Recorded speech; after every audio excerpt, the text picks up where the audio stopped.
The next question here is, what are Salesforce certifications and why should my Salesforce consultant have one? These are great questions to ask. First, let's break down the first one.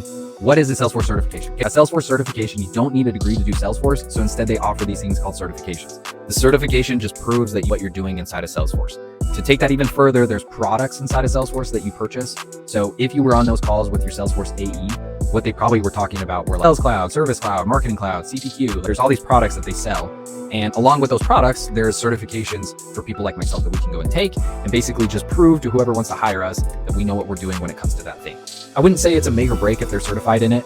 There's a lot of certifications at this point. Back in the day, it used to be a little more slim and more doable to get a ton of these.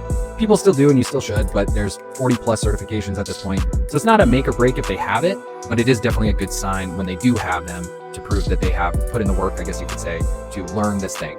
So that's what a certification is. Why should your Salesforce consultant have it? If they have zero, I would say definitely a red flag. The more they have, typically it's a good sign, right? That they've spent a lot of time learning these things and doing them. But like I said, I wouldn't say it's a make or break. I think a lot of it also comes down to like hands-on experience and knowledge. So if the consultant has been a consultant for like 12 years and let's say they have 3 to 5 certifications, I would still really trust that consultant, right? They've been in there 10 to 12 years doing all this kind of stuff. So they're going to have a lot of know-how that they learned on the job. They just may not have went and purchased the test and taken the test. The tests do cost money. They're $200 a piece roughly.